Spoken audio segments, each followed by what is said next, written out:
How do you value yourself when you feel like no one outside of you values you? I would look to the practices in your life where you spend time loving you to love others. For example, majority of us is external. We try to court somebody, we pursue someone, we like someone, we have crushes, and these are great. But the love that we have, we don't have crushes on ourselves. We don't write love letters at night to ourselves and read them in the morning. We don't buy flowers for ourselves. We don't take ourselves on trips. We want to do it with someone else. We want to share with others, but you have to share your life with yourself first. That's where it starts. It starts with practices that are very rich and deepen within your own self-love. And then extension of that will be a reflection, because people are mirrors. It will be a reflection of that love. This is a great quote, heard it many years ago. We accept the love we think we deserve. And if we do not believe that we deserve great love, we will never be able to catch that reflection back at us, unless we actually really, truly have a great love affair with our own lives. We'll never be able to have it outside of ourselves. I love that. It's very poetic.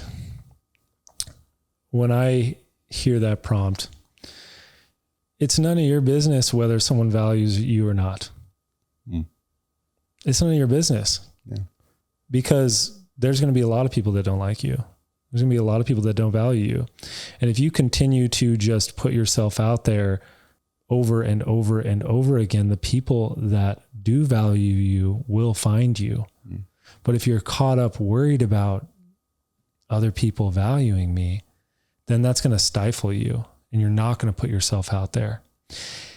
You have to continue to create art. And when I mean create art, I mean fully expressing yourself.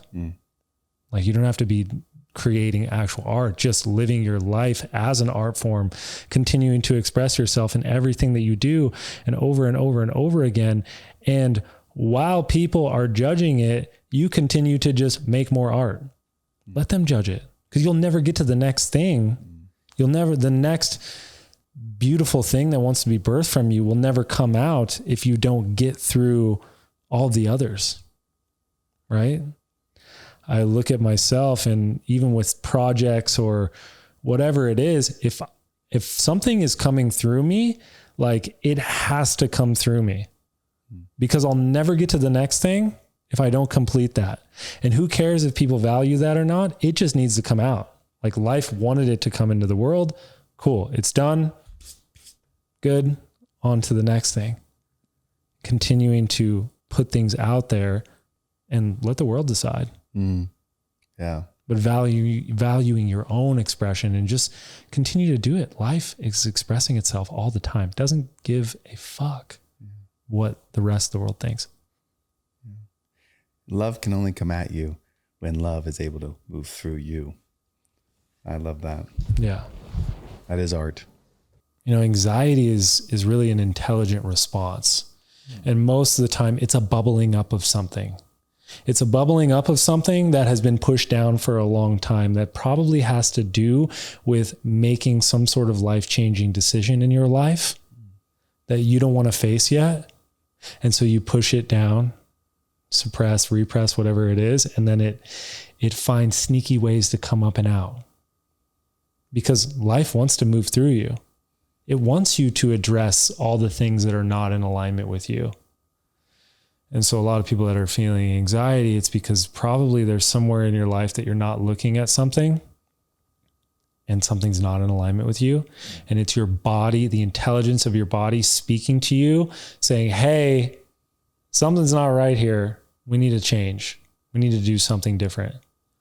And it will continue to, maybe it's just that little low hum in the background. Maybe it becomes a full-on panic attack, what they call it. But really that's your body needing a discharge, needing that thing to move through you because it just does not want to hold it anymore. We're all addicts in our own way to different things.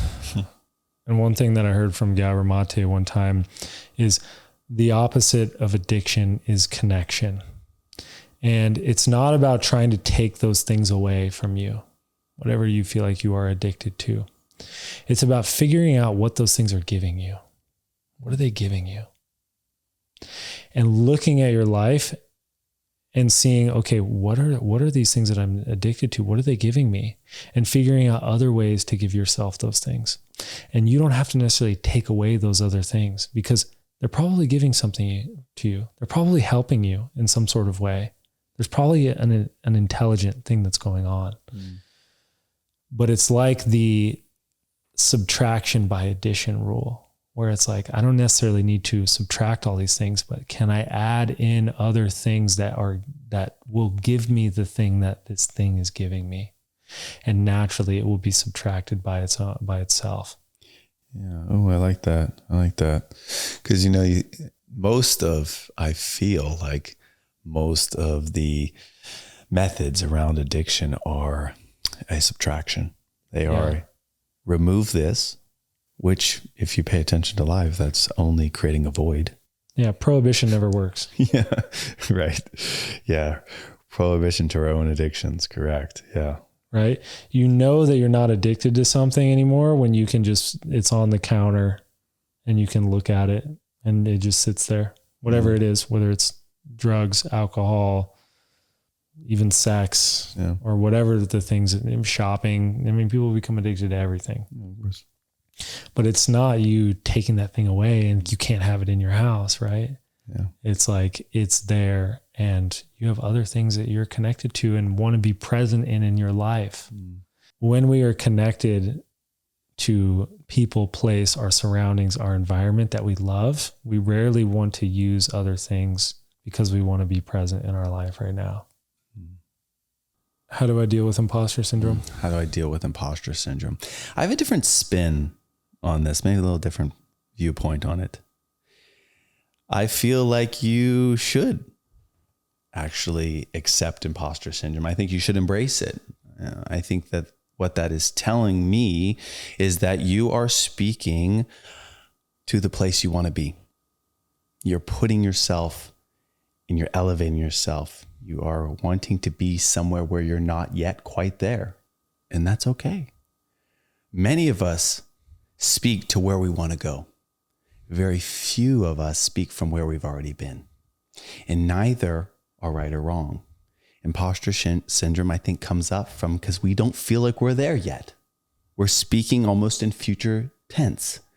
But that's okay. It's okay to embrace that. It's okay to actually be wanting your life to be more than it is. It's okay to want for something grander than where you're at in that moment. And I see it as not a syndrome, but as this beautiful, natural innateness that wants to just grow. It's growth syndrome, if you will, if you want to rename it. I think it's perfectly normal. Absolutely. I think that imposter syndrome needs to be defined because, okay, this is the felt sensation that I am not being authentic or I am wearing clothes, dressing up like somebody who is not me.